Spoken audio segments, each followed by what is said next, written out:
நான் போன மீட்டிங்கில் வேலூரில் பேசும்போது சொல்லியிருந்தேன், தமிழ்நாடு தான் விஜய், விஜய் தான் தமிழ்நாடு அப்படின்னு நான் சொல்லியிருந்தேன். அது ஏன் அப்படி சொன்னேன் அப்படின்னா, தமிழ்நாட்டு மக்களுடைய ஒரே பிரதிநிதியாக, உண்மையான ஒரு பிரதிநிதியாக நாம் மட்டும்தான் இருக்கிறோம் அப்படின்றதுக்காக தான் அப்படி நான் சொன்னேன். அப்புறம் அந்த தேர்தல் பற்றியும் நான் சொல்லியிருந்தேன். தமிழ்நாடு வர்சஸ் ஸ்டாலின் சார், அதாவது விஜய் வர்சஸ் ஸ்டாலின் சார், அதையும் நான் சொல்லியிருந்தேன். அப்புறம் இன்னொரு கேள்வியும் கேட்டிருந்தேன். இது தமிழ்நாடு சட்டசபைக்கான ஒரு தேர்தல், இதை ஏன் தமிழ்நாட்டுக்கும் டெல்லிக்குமான ஒரு எலெக்ஷன்னு சொல்கிறீங்க அப்படின்னு நான் கேட்டிருந்தேன். உடனே விஜய் பாஜகவுக்காக பேசுகிறாரு அப்படின்லாம் திருச்சி பேச ஆரம்பிச்சிட்டாங்க. அப்புறம் ரெகுலராக ஒன்று பண்ணுவாங்கல்ல, நம்மளுடைய சிறுபான்மை சகோதரர்களை பயமுறுத்தி ஒரு ஏமாத்து வேலை ஒன்று செய்வாங்கல்ல, அது இனிமேல் அவங்களால தொடர்ந்து செய்ய முடியாதுன்னு அவங்களுக்கு தெரிஞ்சு போச்சு. அதனால தான் நான் என்ன பேசினாலும் அதை திருச்சி பேசுறது, அந்த தில்லு முள்ளு வேலைகள்லாம் அவங்க செய்ய ஆரம்பிச்சிட்டாங்க. சென்னையில் டெல்லின்னு கூவுறதும், அடிக்கிற கொள்ளைக்கு ரைடு வந்துட்டா டெல்லிக்கு வெள்ளை கொடை பிடிக்கிறதும்,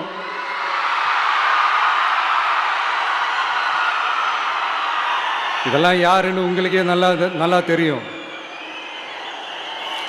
தமிழ்நாட்டை காப்பாற்றுறது திமுக தான், தமிழ்நாட்டை பிழைக்க வைக்கிறது திமுக தான், இதெல்லாமே பண்ணுறது திமுக தான், ஸ்டாலின் சார் தான்.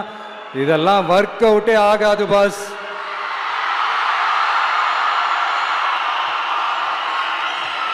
சின்ன பசங்களாம் சொல்ல ஆரம்பிச்சிட்டாங்க, ஓம் சக்தி பராசக்தி, திமுக ஒரு தீய சக்தி.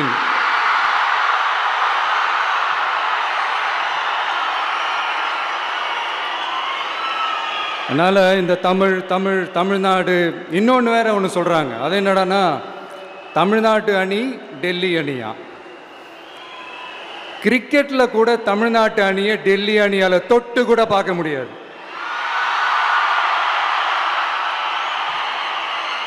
அப்படி இருக்கும்போது கிரிக்கெட்லேயும் விசிலை போடுறது தமிழ்நாடு தான், சிஎஸ்கே.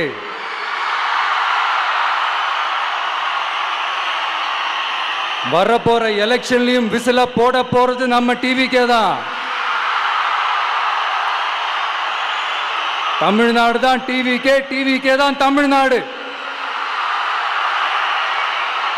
இந்த அணி அந்த அணி டெல்லி அணி இதெல்லாம் அனைத்தும் உடைஞ்சி நொறுங்கும், டிவிக்கே அடிச்சு நொறுக்கும்.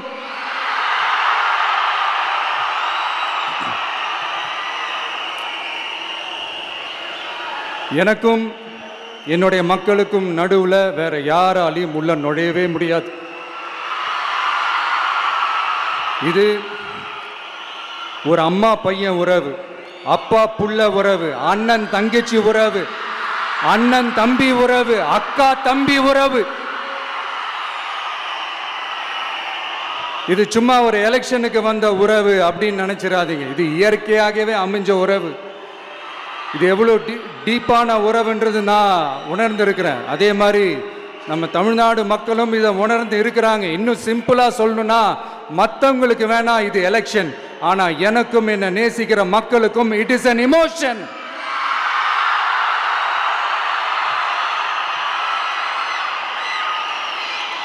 And it is not an ordinary emotion. It is a powerful oceanic emotion. இப்படி இருக்கும்போது வீட்டுக்கு வீடு விஜய், தமிழ்நாட்டுக்காக விஜய், வெற்றி பேரணியில் தமிழ்நாடு, இதெல்லாமே 100% இந்த எலெக்ஷனில் அது ப்ரூவ் ஆகும்.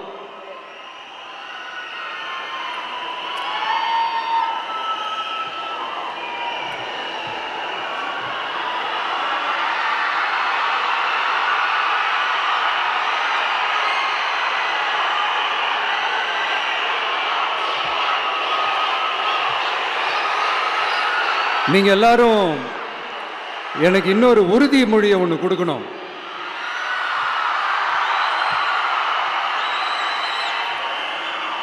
ஊழலற்ற உண்மையான சமூக நீதியை நிலைநாட்ட நம்ம ஆட்சியை அமைப்பீங்க தானே? உங்களை தான் கேட்கிறேன், நம்ம ஆட்சியை அமைப்பீங்க தானே? இந்த விஜய்க்கு ஒரு வாய்ப்பு கொடுப்பீங்க தானே? உண்மையிலே கொடுப்பீங்க தானே? இந்த விஜய நம்புறீங்க தானே? ஒவ்வொரு வீட்லயும் விசில் சத்தம் கேட்கும் தானே? அந்த விசில் சத்தம் ஒவ்வொரு பூத்திலையும் புயலா ஒலிக்கும் தானே? Thank you thank you thank you.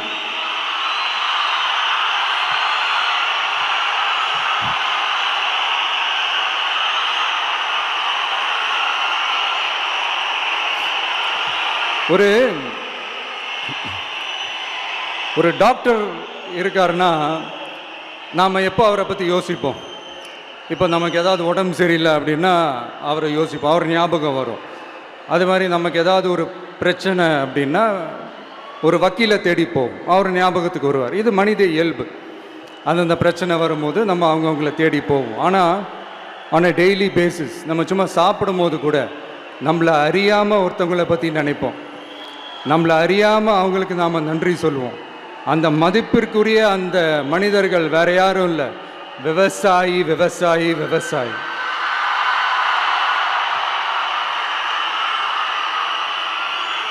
அவங்க பார்க்கறதுக்கு வேணா சாதாரணமாக இருப்பாங்க, ஆனால் அவங்க சாதாரணமான மனிதர்கள்லாம் கிடையாது.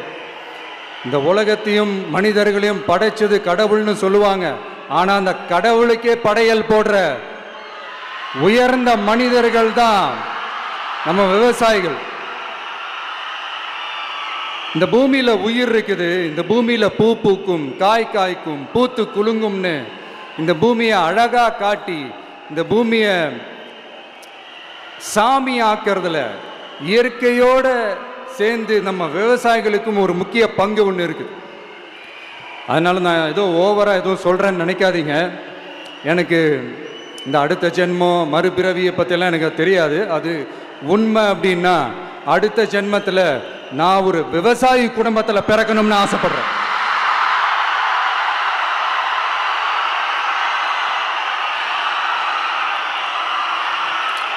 எனக்கு விவசாயத்தை பற்றி டீட்டெயில்டாக தெரியாது தான், நான் ஒத்துக்கிறேன். அதனால் மற்றவங்க மாதிரி நானும் டெல்டாக்காரன் தான் அப்படின்னு உங்கள் காதில் டால்டா ஊத்தலாம் நான் வரல. எனக்கு விவசாயத்தை பற்றி டீட்டெயில்டாக தெரியலனா கூட அவங்க படுற கஷ்டங்களை பற்றி எனக்கு நல்லாவே தெரியும். நம்மளுடைய முதல் அரசியல் பயணம் தொடங்கினதே அந்த பரந்தூர் விஷயத்தை கையில் எடுத்து தான். அதனால் நம்மளுடைய இந்த ஆட்சி அமைஞ்சதும் தீர்க்க வேண்டிய முக்கியமான பிரச்சனைகளில் நம்மளுடைய விவசாய பிரச்சனைகளும் ஒன்று. முதல்வர் அவர்களுக்கு இந்த மாதிரி நீங்கள் அது செஞ்சிட்டேன் இது செஞ்சிட்டேன் அப்படின்னு நிறையா பெருமையாக சொல்லிக்கிறீங்களே, ஒரு அடிப்படை ஒரு பிரச்சனையை பற்றி ஒன்று பேசுவோமா? கொஞ்ச நாளைக்கு முன்னாடி ஐநா சபை ஒரு ரிப்போர்ட் ஒன்று வெளியிட்டிருந்தாங்க. அது கூட தினத்தந்தி நியூஸில் கூட வந்துச்சு. உடனே கூகுள் பண்ணி எதுவும் தேடாதீங்க, உங்கள் ஏஜென்சி வச்சு எதுவும் சர்வே கிருவே எடுக்காதீங்க. எதுக்கு உங்களுக்கு சிரமம்? நானே என்னன்னு சொல்கிறேன். தண்ணீர் திவால் அப்படின்ற அந்த தலைப்பில் தண்ணியே இல்லாமல் திவால் ஆக போகுது அப்படின்ற அந்த கட்டுரை படிக்கும்போது உண்மையிலேயே மனசுக்கு ரொம்ப பகீர்னு இருந்தது. இந்தியாவிலேயே அது முக்கியமாக நம்ம தமிழ்நாட்டில் இன்னும் கொஞ்ச காலத்திலேயே தண்ணியே இல்லாமல் திவாலாக போகுதான். அதுக்கு காரணம் நிலத்தடி நீரை பாதுகாக்காமல் விட்டது தான் காரணமாக. மண்ணையும் மணலையும் கொள்ளையடிச்சா பின்ன வேற என்ன நடக்கும்? மலைகளை முழுகினா பின்ன வேற என்ன நடக்கும்? கனிம வளங்களை கொள்ளையடிச்சா பின்ன வேற என்ன நடக்கும்? இந்த மணல் கொள்ளையில் ஈடுபட்டவங்களை மேலே நீங்கள் சரியாக நடவடிக்கை எடுக்கலைன்னு அது போதுமானதாக இல்லை அப்படின்ட்டு சென்னை உயர்நீதிமன்றம் சொன்னிச்சே, மறந்துட்டீங்களா? இந்த மணல் கொள்ளை, கனிம வள கொள்ளை, இதுக்கெல்லாம் காரணம் மணல் மாஃபியா குரூப் தான் மதுரை உயர்நீதிமன்றம் அந்த கிளை சொன்னுச்சு. அதை மறந்துட்டீங்களா? இந்த மணல் மாஃபியா குரூப்புக்கு ஆதரவு அளிக்கிறது யாரு? உங்க திமுக கவர்மெண்ட் தானே. அது இல்லைன்னு சொல்ல முடியுமா? அவங்களோட டீலிங்ல இருக்கிறது யாரு? நீங்க தானே. அது இல்லைன்னு சொல்ல முடியுமா? தண்ணி திவாலாக போகுது, மணல் திவாலாக போகுது, கனிம வளம் திவாலாக போகுது. மொத்தத்தில் உங்க ஆட்சியில் தமிழ்நாடு திவாலாக போகுது. கடன் மேல கடன் வாங்கிட்டு உங்க கவர்மெண்ட்டே குப்புரட்சி படுத்துக்குச்சு. உங்ககிட்ட பேசுறதும் ஒன்று தான். சரி, அதை விடுங்க.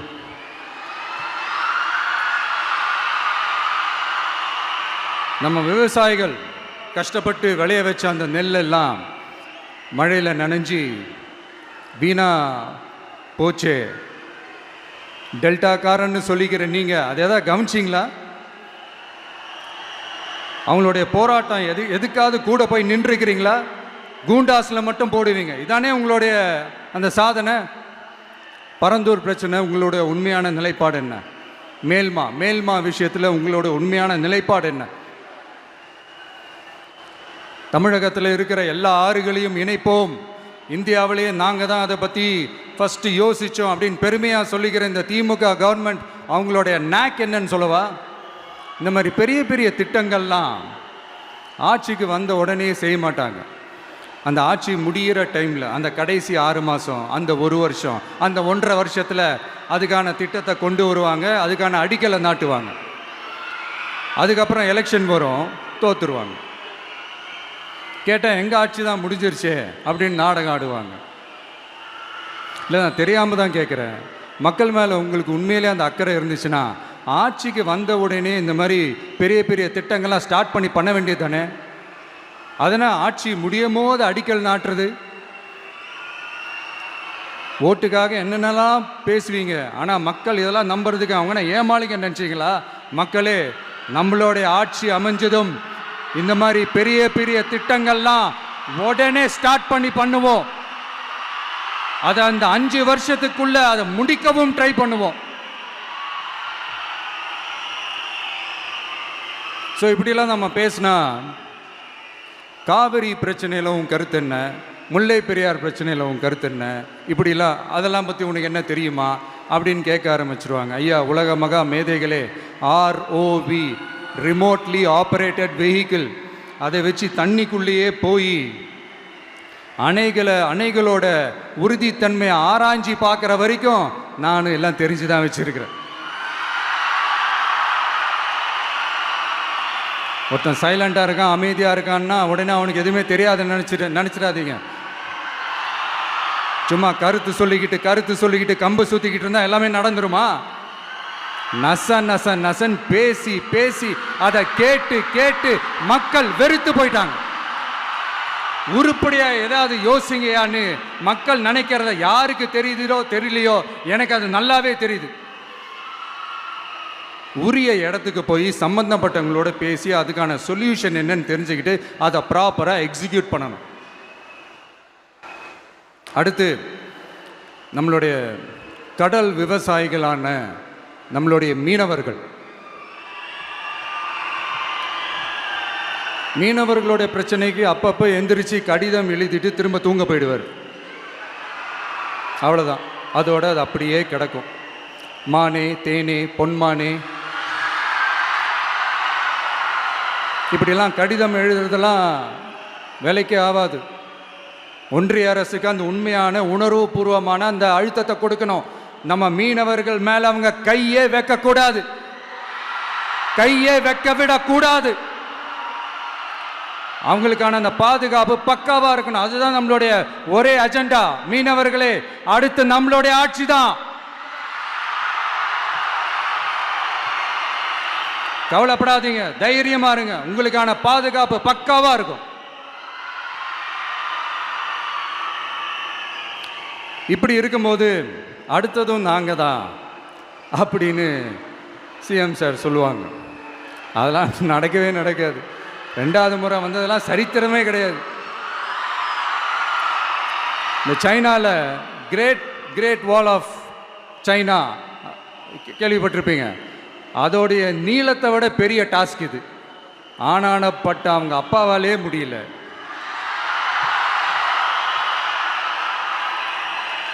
நான் முன்னாடியே சொன்ன மாதிரி உரிய இடத்துக்கு போய் சம்மந்தப்பட்டவங்களோட பேசி அதுக்கான சொல்யூஷன் என்னன்னு தெரிஞ்சுக்கிட்டா அதை எக்ஸிக்யூட் பண்ணுறது தான் ஒரு தெளிவான அரசியல். சும்மா ஆறுதல் சொல்கிறதெல்லாம் தெளிவான அரசியல்லாம் கிடையாது.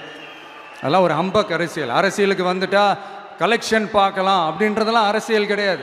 உண்மையிலே மக்களுக்கான அந்த உழைப்பு இருக்கணும். அதனால தான் நாம் அரசியலுக்கு வந்திருக்கிறோம். இது எதிரிங்களுக்கு நல்லாவே தெரியும். அதனால தான் நம்மளை சுற்றி அத்தனை சதிகள். அதில் முக்கியமான சதி என்ன தெரியுமா? இதை பாரு, ஒன்று நீ இல்லைனா நான் இல்லைனா நீ இல்லைனா நான். நமக்குள்ள வேற எவனும் நடுவில் வந்துடக்கூடாது. நாம 2 பேரால மட்டும்தான் மக்களை ஈஸியா ஏமாற்ற முடியும். இந்த விஜய் வந்ததுனால நமக்கு பொழப்பே போச்சு. மக்கள் வேற அவனை தான் நம்புறாங்க. நாம வெளியே அடிச்சுக்கிற மாதிரி அடிச்சுக்கிட்டாலும் உள்ள நம்மளுடைய டீலிங் பக்காவா இருக்கணும். மக்களோட ஃபீலிங்ஸை பற்றிலாம் நமக்கு கவலை இல்லை. நமக்கு டீலிங் தான் முக்கியம். மாற்றி மாற்றி ஆட்சிக்கு வந்துடலாம்னு நினைச்சோம். ஆனால் அது நடக்காது போல் இருக்கு. அதனால நீ என்ன பண்ற? எஸ்ஓபின்னு போட்டு ஒரு பக்கம் அவனை தடுத்துரு, இன்னொரு பக்கம் அவன் மேல பழி போட்டு நானும் தடுத்துடுறேன். என்ன ஓகேவா? டீலிங் ஓகேவா? ஓவர்.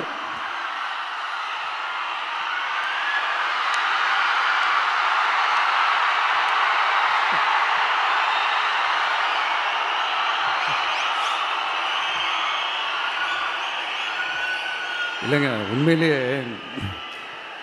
சிரிக்கிறதா என்ன பண்ணுறதுன்னு எனக்கு தெரியல.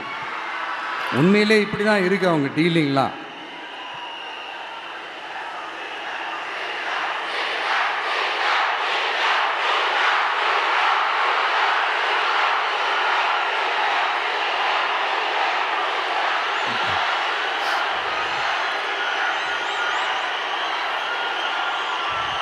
இப்படி பழி மேலே பழி போட்டு கரூரில் ஆரம்பித்து நம்ம ஜனநாயகன் படம் ரிலீஸ் வரைக்கும். ஆனால் அந்த ரிலீஸ் பிரச்சனையில் நிறைய பேர் குரல் கொடுத்தாங்க. முக்கியமாக நம்மளுடைய முதல்வர் அவர்கள் கூட பூசி மொழிகி பட்டும் படாமல் குரல் கொடுத்தாங்க. But what ever it is, குரல் கொடுத்த அவங்களுக்கும் மற்றவங்க எல்லாருக்கும் இந்த நேரத்தில் என்னுடைய நன்றியை தெரிவிச்சுக்கிறேன். இப்படி நம்ம வெளிப்படையாக பேசுறதுனால சிஎம் சாரோட மனநிலை இப்போ எப்படி இருக்கும் தெரியுமா? ஏற்கனவே கட்சிக்காரங்க தொல்லை தாங்க முடியல, தூங்க விட மாட்டேறாங்க. இந்த விஜயும் வந்து தூங்க விட மாட்டான். நம்ம பாட்டுக்கு ஹைவேல சைக்கிளில் சோலாவா போலான்னு நினைச்சோம். இவன் நாடனா மக்கள் சக்தியோட வந்துட்டு இருக்கான். இவன் தான் கேள்வி கேட்கறான்னு பார்த்தா மக்களையும் கேள்வி கேட்க வைக்கிறான்.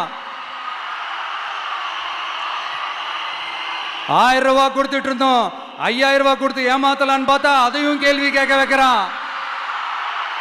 விசில் சத்தம் வேற விண்ண முட்டுது. கூட்டணி கட்சிகள் தொல்லை வேற தாங்க முடியல. இவன் பண்ற பிரச்சாரத்தையாத்த முடக்கலான்னு பார்த்தா அப்பவும் மக்கள் அவன் பின்னாடி தான் நிக்கிறாங்க. என்ன பண்றது ஏது பண்றதுன்னு தெரியாத ஒரு மனநிலையில இருப்பாரு. ஆனா சார், நீங்க இந்த விஜயம் முடக்கலாம். ஆனா ஒவ்வொரு வீட்டில் இருக்கிற ஒவ்வொரு விஜயையும் உங்களால முடக்கவே முடியாது.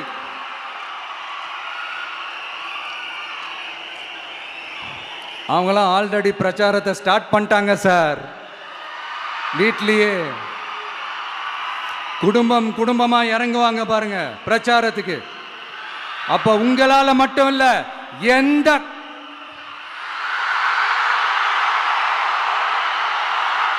யாராலையும் தடுக்க முடியாது.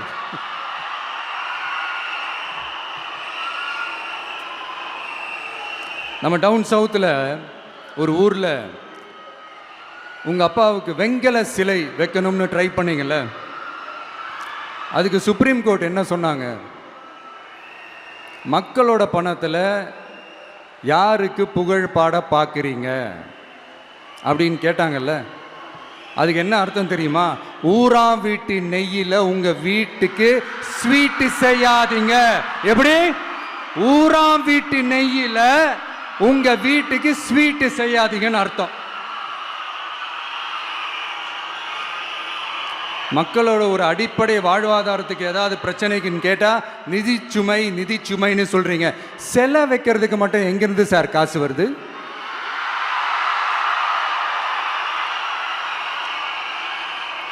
முதல்ல மக்களுக்கு அந்த சோறுக்கு வழி பாருங்க சார்.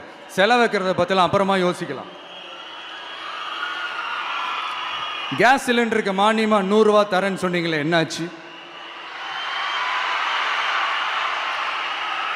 கரும்புக்கு ஆதார விலையா 4000 ரூபா தரேன்னு சொன்னீங்களே, என்னாச்சு? ரொம்ப நாள் கல்யாணமே ஆகாம இருக்கிற பெண்களுக்கு அவங்களுடைய கல்வி தகுதிக்கு ஏற்ப அரசு வேலை கொடுப்போம்னு சொன்னீங்களே, என்னாச்சு? இதெல்லாம் வெறும் சாம்பிள் தான். இதோட ஹைலைட் ஒன்று இருக்கு. மாநில அரசால முடியவே முடியாதுன்னு தெரிஞ்சுக்கிட்டோம், நாங்க வந்தா நீட்டை ஒழிப்போம். ஆகா ஆகா ஆகா ஆகா, எவ்வளோ பெரிய ஒரு மோசடி இது! கேட்டா நாங்க தான் முன்மாதிரி ஆட்சின்னு சொல்லுவாங்க. மோசடி ஆட்சி. மோசமானவங்களே முக்கியமானவங்க கேள்விப்பட்டிருக்கிறீங்களா? அந்த மாதிரி மோசடி ஆட்சியிலே முக்கியமான ஆட்சி இந்த திமுக ஆட்சி. மக்களே, மக்களை நேசிக்கிற விஜய் வேணுமா? மக்கள் விரோத ஆட்சி நடத்துற ஸ்டாலின் சார் வேணுமா?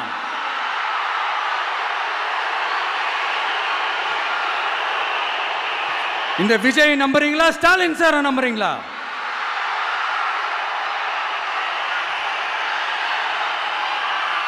இந்த சத்தத்துக்கு அர்த்தம் தெரியுமா சார்? ஸ்டாலின் தொடரட்டும் அப்படின்னு அர்த்தம் கிடையாது. தீய சக்தி திமுக ஆட்சி மறையட்டும், தூய சக்தி டிவிகே ஆட்சி வரட்டும். நானும் உதிக்கட்டும்னு சொல்லாம்னு நினைச்சேன், பார்த்தா அதை வேற திருச்சி பேச ஆரம்பிச்சிருவாங்க. திருநெல்வேலியில், நாங்குநேரியில் இப்போ ரீசெண்டாக ஒரே லைனில் சொல்லணும்னா, நம்ம நண்பர் ஒருத்தர் ட்வீட் போட்டிருந்தாரு, அதையே சொல்கிறேன். ஸ்டாலின் தொடரட்டும், சட்டம் ஒழுங்கு சந்தி சிரிக்கட்டும். இதுதான் அந்த பிரச்சனைக்கு ஒரே லைன்.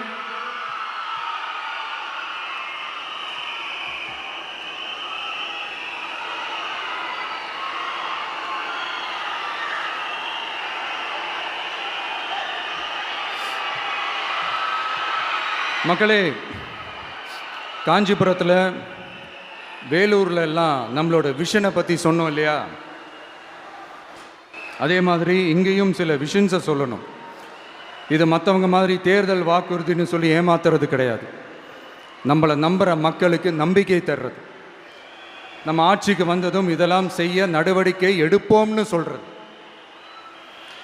டெல்டா விவசாயிகள் சமீபத்தில் கூட உரத்தட்டுப்பாட்டை சந்திச்சிங்கல்ல. சில பேர் உரத்தை பதுக்கி வச்சு அதிக விலைக்கு விற்றதா நியூஸ்லாம் கூட வந்துச்சு.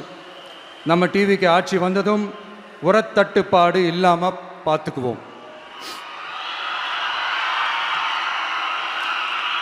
5 ஏக்கர் வரை நிலமுள்ள விவசாயிகள் வேளாண் கூட்டுறவு வங்கிகளில் வாங்கிய பயிர் கடன் முழுமையாக ரத்து செய்வதற்கும், 5 ஏக்கருக்கு மேல் உள்ள விவசாயிகள் வேளாண் கூட்டுறவு வங்கிகளில் வாங்கிய பயிர்க்கடன் 50% வரை ரத்து செய்வதற்கான சாத்திய கூறுகளை ஆராய்ந்து உறுதியாக நடவடிக்கை எடுப்போம். திமுக மாதிரி எல்லாருக்கும்னு சொல்லிட்டு அதில் தகுதி ஃபிக்ஸ் பண்ணி பாகுபாடு காட்டி ஏமாற்ற மாட்டோம். எல்லாத்தையும் வெளிப்படையாக சொல்லுவோம்.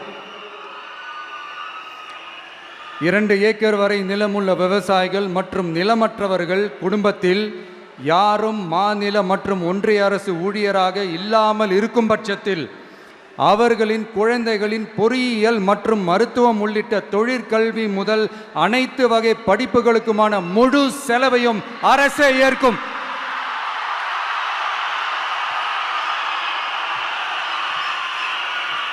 விவசாயிகளின் விருப்பத்திற்கு எதிராக எந்த திட்டமாக இருந்தாலும், ஒன்றிய அரசின் நெருக்கடியே இருந்தாலும், அந்த திட்டத்தை உங்களுடைய டிவிகே ஆட்சி முழுமையாக நிராகரிக்கும். எப்போதும் விவசாயிகளின் பக்கமே நம் ஆட்சி நிற்கும். கொள்முதல் நிலையங்களில் முறையாக நெல் மூட்டைகள் பாதுகாக்கப்படும். நெல் முளைத்து வீணாவதை பார்த்து கொண்டு நமது அரசு சும்மா இருக்காது. போதுமான கொள்முதல் நிலைய வசதிகள் ஏற்படுத்தப்படும். அதே போல கொள்முதல் நிலையங்களில் கொள்முதல் செய்வதற்கோ மூட்டை ஏற்றி இறக்கவோ ஒரு பைசா கமிஷன் வாங்காமல் பார்த்து கொள்ளப்படும். அப்படி கமிஷன் வாங்குவது யாராக இருந்தாலும் கடும் நடவடிக்கை எடுக்கப்படும்.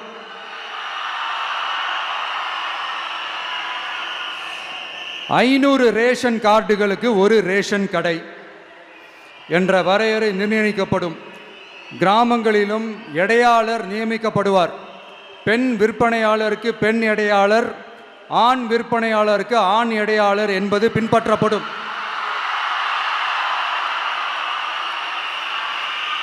ரேஷன் கடைகளில் அரிசி தவிர அனைத்து பொருள்களும் பாக்கெட் செய்து விநியோகிக்கப்படும். மீனவர்களுக்கு ஒன்றிய அரசு சட்டப்படியான பாதுகாப்பை உறுதி செய்ய வேண்டும். அதற்கான உண்மையான உணர்வுபூர்வமான அழுத்தத்தை ஒன்றிய அரசுக்கு நமது டிவிக்கு அரசு கொடுக்கும். நான் மீண்டும் சொல்றேன். கல்வி, மருத்துவம், ரேஷன், குடிநீர், சாலை வசதி, பஸ் வசதி, இது மாதிரி அடிப்படை விஷயங்களுக்காகத்தான் நம் அரசு முதல்ல முக்கியத்துவம் கொடுக்கும். எனக்கு நம்மளோட குழந்தைகள், நம்ம பெண்கள், நம்ம இளைஞர்கள் லைஃபுக்கு முன்னுரிமை கொடுக்கணும். அரசு வேலை வாய்ப்புகள் மட்டும் இல்லாம தனியார் வேலை வாய்ப்புகளுக்கான வழியையும் உத்தரவாதத்தையும் உருவாக்கணும். அப்படி நாம் உருவாக்கிட்டாலே அவங்களுக்கான ரூட்டை நம்ம இளைஞர்கள் அவங்களே தேர்ந்தெடுத்துப்பாங்க. இத்தனை கோடி அத்தனை கோடி ஒப்பந்தம்னு சொல்லி விளம்பரம் மட்டும் செய்யாம உண்மையான ஒப்பந்தம் போட்டு வெள்ளை அறிக்கை வெளியிட்டு அதை செயல்படுத்தினாலே போதும், எல்லாம் தன்னாலே நடக்கும். இங்க என்னனையும் சொல்ல நினைக்கிறேன். இங்க அடுத்து நாங்க தான் நெஞ்சை நிமித்திரி கூவுற யாராச்சும் நாங்க ஊழலே செய்யாதவங்கன்னோ ஊழல் செய்யவே மாட்டோம்னோ நெஞ்சை தொட்டு மனசாட்சியோட சொல்ல முடியுமா? ஆனா நாம இன்னைக்கு இல்ல, ஆட்சிக்கு வந்ததுக்கு அப்புறமும் ஓப்பனா தில்லா கட்ஸா சொல்லுவோம். ஊழல் லஞ்சம் இல்லாத ஒரு ஆட்சியை கொடுக்க உண்மையா ட்ரை பண்ணாலே போதும், எல்லாம் தன்னாலே நல்லா நடக்கும். எல்லாரும் கொஞ்சம் கை இப்படி வைங்களேன். எங்க ஓட்டு எங்க உரிமை. எங்களை யாரும் விலைக்கு வாங்க முடியாது. எங்க ஓட்டு விசில் சின்னத்துக்கு தான். யாரையும் நம்பி ஏமாற மாட்டோம். எங்க வார்த்தையிலிருந்து மாற மாட்டோம். இது நிஜம். தேங்க்யூ.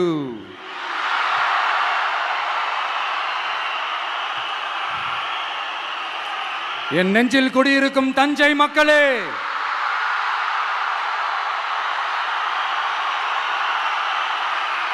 என் நெஞ்சில் குடியிருக்கும் வேலூர் மக்களே,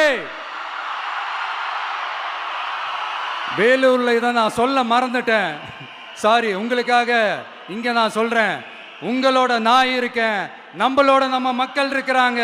இதுக்கு மேல என்ன வேணும்? கான்பிடென்ட்டா இருங்க. நல்லதே நடக்கும். வெற்றி நிச்சயம். மீண்டும் சந்திக்கும் வரை நன்றி, வணக்கம்.